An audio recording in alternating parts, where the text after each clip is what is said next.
Good morning, Pawan sir. Good morning, Ramesh. Nice to meet you again. Yes. Yesterday we were talking about health and especially about the youth of India Yeah. who are actually aging faster than Yeah. they should. Yes. And you also said that it was because of the high insulin level Yes. in their blood. Yeah. And if they test their insulin, we could find that out. Yes. So, what is this about? Why are the youth of India aging faster? Many factors. So now we have this something called metabolic syndrome, which is few things, which is abdominal fat or belly fat and high insulin level and high blood pressure and high cholesterol. That is put together as metabolic syndrome. The main reason in our culture is processed refined foods which is not balanced, lack of enough vegetables, lack of enough good protein and enough good quality fats, and sedentary life and high stress, which is completely new because of the corporate culture of jobs. Doctor, because of this aging, the accelerated aging that the Indian youth have, Yeah. is it one of the reasons that many of the Indian youth are losing their hair faster than they should? Because most of the people in social media nowadays are looking for hair related problems. Yes, yes. Is it because usually people get bald when they are crossing their 40s? Yes, yes. But right now, even 20, 27-year-old Yeah. children are having hair fall. Does that has anything to do with accelerated aging, doctor? Yes, clearly. So I remember 20, 25 years ago, balding was less common and even it was there into 40s and 50s. Now that has come in 20s already. So insulin resistance is one of the big factor for accelerated aging. The main thing is fat deposition in different parts of the body, including liver, blood vessels, belly, and other organs like ovaries, and also this toxicity of insulin on the skin causes changes in the skin color, texture, skin tags, hair fall. So, skin tags, hair fall, blackening of Darkening skin. of the skin, particularly around the neck area, underarms, in the groin. Yes. They are all signals of insulin resistance. Yes. Okay, so doctor, does it also affect fertility in youth? It's a very known thing. For example, the polycystic ovary syndrome, which they recently changed the name to metabolic ovarian syndrome. We knew for a long time that insulin resistance is the main thing, but people were focusing in a different way, doing other things. But main thing was insulin resistance. That's why they were using metformin for polycystic ovary disease. That decreases insulin resistance and some weight loss, and that can help. But you can see most people who have this polycystic ovary disease might be obese, or at least they have belly fat. So, a lot of people right now in India are suffering from infertility. So, the infertility clinics have increased in a big way. Yeah. There is also a lot of people, men who are suffering from impotency. Yes. So, does it have to do anything with the increase of insulin? Clearly. So again, we need to know why the insulin is going. It's not by itself. Insulin is going up because of the eating extremely refined foods, which causes high glycemic index, meaning the sugar goes into the blood circulation very fast. It's not a slow process. Normally, we only have 5 grams of sugar in the entire body, but I think we are flooding our bloodstream with a lot of sugar, and the insulin is a hormone that goes up to keep the sugar under control. But over a period of time, the sugar goes up, insulin goes up, sugar goes up, insulin goes up. After some time, the body doesn't respond to this high insulin, and high insulin in the blood is toxic to all these things, causing all these problems. Doctor, what is the test that we usually do to find the amount of insulin in our blood? Yeah, so the regular test I've been doing is fasting insulin level, serum fasting insulin level. People also do something called HOMA IR. It's like an index, fasting insulin and the fasting sugar, they have an index. But even fasting insulin level can detect the insulin resistance. Yesterday, doctor, we said when we were talking, you said that because there is a lot of even children Yeah. who are obese nowadays. Yeah. So the possibility of youth at even 20 years of age should check their insulin levels. Clearly, now I remember one of my friends whose daughter was, I think, 8 or 9 years or 10 years maximum, and she had insulin resistance. And they asked, "Hey, what happened? Then he goes, the family's wife and husband were scared that she will get injured when she goes out, walks, so she was very protective. And no activity whatsoever, and of course hyper feeding and zero activity. Insulin resistance in less than 10 years. Think about it, what they are doing. I told my friend, hey, what's going on? You want to live your life and ruin your daughter's life like this? Why are you scared? Let them play. It doesn't matter. If you are scared about children falling, nowadays modern parents have this feeling that, oh, falling, they get injured. You are killing them sooner, you know. Does it have anything to do with these packaged foods nowadays, doctor? Clearly. So the ultra processed, processed or ultra processed meaning, those are the things, foods made in a factory. So that's not even food, it's a product, right? It's a product. So God gave some food on the tree, on the grass or something. We need to eat closer to that. So some raw material of food taken to an industry, and they call it value added products, and they make something, store, preserve, and sitting there on the shelf for months and years. How can that be good to us? And in India, this is relatively new. In the West, it's been there for many decades already. So we saw the effects of that. Now we are following that, and that is the main reason. And now in America, they changed the food pyramid. So it used to be like that, and they inverted the pyramid. You can look it up online. So the bottom line of that is avoid ultra processed foods and eat real food. Doctor, you also said that you had worked in America for a long time. Yes. What was your specialty in America? Yeah, I trained in internal medicine, which is a post-graduation, we call it residency in America, after MBBS or medical college or school. And that's 3 years. I trained in that and then practiced on that over 8 to 10 years. And in my practice, or in the middle of the practice, around after a few years, I realized that most of the lifestyle problem, most of the medical problems in the hospital, I used to work in the hospital, are lifestyle related, like 90%. Any specialty you take, cardiology, gastroenterology, oncology, everything is related to lifestyle and obesity. Then I thought, hey, what am I doing?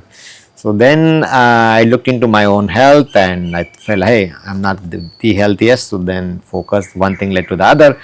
And then I did a fellowship called Integrative Medicine, which is holistic approach. So right now you are a specialist in anti-aging. You can say my fellowship was Integrative Medicine, which is holistic. But when I signed up for the fellowship, my idea was to do something in longevity. This was 4 or 5 years ago. There was no particular training in longevity around that time. Then the closest was integrative medicine, but it encompasses the same thing, trying to address at the root cause level. So that means we dig deeper, and which has a lot to do with lifestyle, nutrition, and all these things improve your longevity. Doctor, yesterday we were talking about circadian rhythm, Yeah. and eating before sunset. Yeah. There are also a lot of cinema actors right now in Indian cinema, Yeah. who are saying in the social media that they stop eating after sunset. Yeah. Is it good to stop eating after sunset, doctor? I've been doing that thing since the last 7 or 8 years or more. It is very good. My friends and my classmates and people of my age are looking very different than I am. It's clearly good, because body and the digestive system and all the physiology needs some rest, because we are continuously eating, so it will exhaust itself. And probably you heard about this, the intermittent fasting, which normally happens by circadian rhythm. kills the cancer cells. Because all the time we have some cancer cells, but those are killed by our own body cells. Because we are fasting. Normally that's happening, but nowadays the sugar is all the time high and we are eating all the time, so that process is getting, delayed and less and less. So that the 40% of cancers are related to obesity. Doctor, nowadays a lot of youth, they start eating in the night after the Swiggy and Zomato has Yeah. come. So eating late in the night at 10 o'clock or 11 o'clock, do you mean to say that it increases the occurrence of cancer? Clearly, of course, because it's known already scientifically in the medical literature that 40% of cancers are obesity related. In the recent past, we are realizing more and more. And if you can see, even liver cancers are happening more from fatty liver, not from alcohol, fatty liver from eating junk food. I think the bottom reason for all these things, why we are eating too many times, because we are eating ultra processed, unbalanced foods. So if we eat wholesome, balanced with enough macronutrients of carbs, protein, fats, and vegetables and fruits and nuts and seeds, we will not be hungry. Doctor, usually when the conversation is related to diet, is related to what to eat and how much to eat. Yeah. But right now you are saying that when to stop eating is also a part of important diet knowledge. Can you tell something more about when to stop eating, doctor? I follow this principle. I try not to eat after sunset. Okay, not to eat after sunset. I got into the rhythm because I eat wholesome, balanced food more or less. So I don't eat like small breakfast like 2 idlis and some liquid like watery chutney, not like that. I eat like a big meal. Almost try all the time to eat wholesome, not refined, not processed, natural food, fresh food with carbs, protein, fats. So again, there is too much of protein anxiety, but protein can be from plant-based protein. It includes lentils and beans. There are a lot of lentils and beans, like hundreds of varieties, but I think we only eat 2 or 3 varieties generally, and we don't eat consistently. And you can eat other things like fish and chicken, but again, the important thing is where they are sourced from, because the industrialized meats are not good, because they have the same problem, metabolic syndrome, insulin resistance in these animals. We are eating those. Doctor, when you say at the night you stop eating, a lot of people think that I stop eating in the night, but anyway I drink a Coca-Cola or a juice or something. Yeah. Well, is drinking some fruit juice or anything part of the diet or? No. In my understanding, anything processed, including juice, is bad, because when you eat a fruit, there is so much process of biting, chewing, saliva mixing, and then going to the stomach, and the absorption will be slow. When we grind it in a mixer and just gulp the liquid, all that process is bypassed, and all the fructose and sugar directly goes into the blood. So that's not good. So it is better to eat the fruit rather than to drink a juice. Absolutely. So if they are not hungry, don't eat. Eat only when you're hungry. Because the 3-meal system, our mind is into this like thing, like by habit we are eating. Most people, I think, not hungry for dinner, because it's dinner time we are eating. It's like the Pavlov's dog experiment. So you feed a dog certain time every day, and you don't feed on one day, it's still salivating because it's adapted to that kind of a timing. So when we slowly stop eating in the night, then the body will not react to food in the night. Yeah, there is a lot of rest to the system, no? And the repair happens in the night time, all the bodily repair, and we'll have good sleep, because too much of energy is spent in digestion, the repair systems will be slow. And the dinner time should be at what would that number be? I mean sunset. Go with sunset. Okay. After sunset, no food. Yeah. Nothing should go inside the mouth. 6 or 7 except water. Yeah. Oh, except water. Yeah. So after sunset, Only water, nothing other than And the water. other thing is you need to go to bed earlier. You know, if I stay until like 12, 1, 2, obviously I will get hungry. What is the time we have to go to bed, doctor? I mean, depends on your lifestyle, what kind of job and work you are doing. I mean, not everyone can follow the same thing.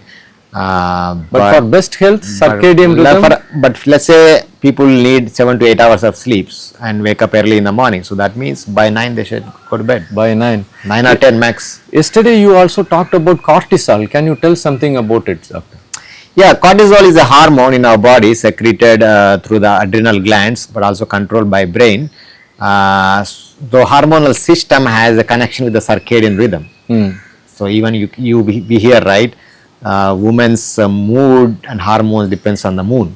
So it's true. It's not a myth or superstition. So when we in the morning we naturally wake up because the hormonal system goes according to the sunlight and sunset. You know, so when we wake up, the hormones are higher, and at the end of the day, they can be lower, and there is a rhythm to it. So I think we bypass that rhythm. So we are living a very erratic life, not connected with nature and the rhythms of sun and moon. Can work stress increase cortisol? Absolutely. In the past, we used to almost say maybe stress for heart attack, for example, but we underestimated. Now, I think stress is the number one reason for everything. Forget about diet, lifestyle. Number one is stress. If people are in significant stress, so the cortisol is up, adrenaline is up. So stress is like this. Is needed in situations. Let's say tiger is running behind me. My adrenaline kicks in, even though if I did not eat, still I get energy to run. But that passes. It's not long time. But now the tigers are everywhere in the sense of like boss at the work, spouse at home, or some other stress. That is constant. If it is constant adrenal and other hormones are coming in the body, they stimulate the blood heart, they stimulate the blood circulation and increases the blood pressure, causes diabetes, causes insulin resistance, causes poor sleep, and everything in the system becomes erratic. And that is also accelerating the age, and people die sooner with that, of course. And there is a condition in cardiology called, there is something called Takotsubo cardiomyopathy. Oh. So people exactly come like a heart attack, chest pain, sweating. So in the hospital they do a angiogram and there is no blockage at all. And going back, we ask, hey, what's happening in your life? Someone died, some pet died. Usually that kind of stress happens, significant stress, because of some recent death in the family or something. So they come like a heart attack. So stress can kill a person. Clearly, very clearly. Can you tell what stress is, doctor? What is stress? Is there any scientific explanation of what stress is? Yes, so stress is, we need some stress. Like for example, there's a little bit of anxiety when we go to an interview, or anxiety, a little bit of in an exam, little bit of stress or anxiety is good. Oh. Otherwise we will not focus, right? So that is thing there. But continuous stress is a problem. So stress is the normal response in our body. Because even for example, if I get an infection, my stress level goes up, the hormones go up to counteract that. But the ongoing stress is bad for the cardiovascular system, the entire body, immune system is also goes down because of stress. And poor immunity leads to many problems, especially cancer. Is there any test to measure the stress of a person? Do we measure the cortisol level in our blood? We do measure, but the correlation is bad. We can measure, sometimes we do measure, the morning cortisol can be high or low, but the correlation is not accurate. It's not accurate. Yes. So, but we can actually measure the insulin level in blood. Yes. So, insulin level in blood can indicate us of our longevity. One of the parameter, yes. One of the parameters. Are there other parameters to indicate a longevity of a person? Yes. Other longevity things include all these things: sugar, glucose, cholesterol, and we check a test for inflammation called high sensitive C reactive protein, HSCRP. If it is high, that tells us there is inflammation. So if there is inflammation in the body and without having like feeling sick or infections, so that means there is some underlying metabolic things are happening. So with ongoing inflammation, longevity is difficult. And we can test other things like stool microbiome. So there are new labs that are doing stool microbiome tests. If there is an imbalance in the microbiome, that can lead to health problems, including diabetes, mental health, cancers, and all those things. So a balanced stool microbiome or gut microbiome also is one of the main big factors for long healthy life.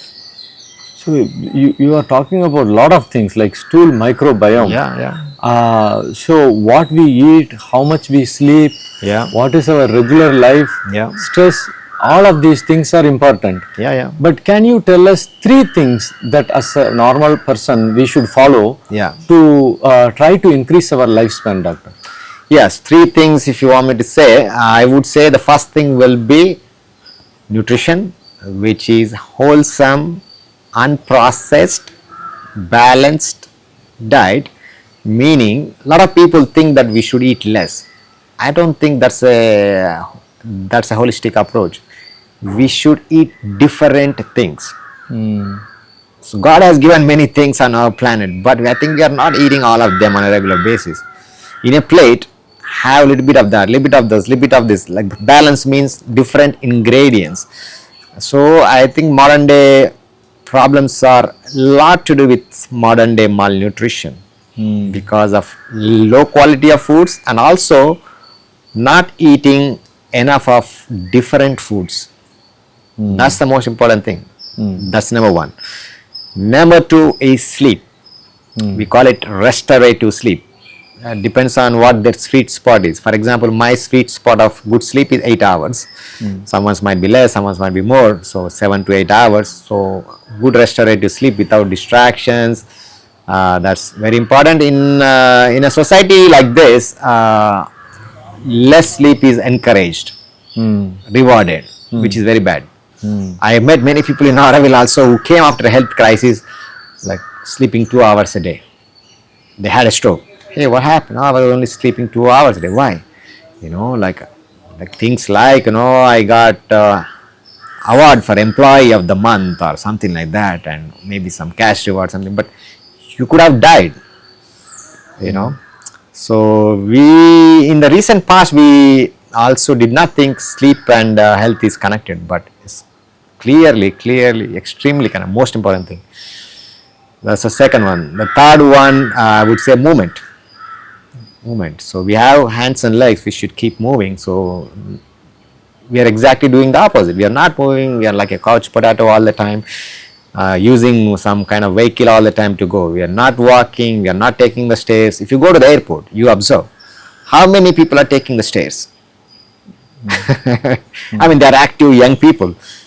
I try to take stairs all the time, even with my backpack and all that.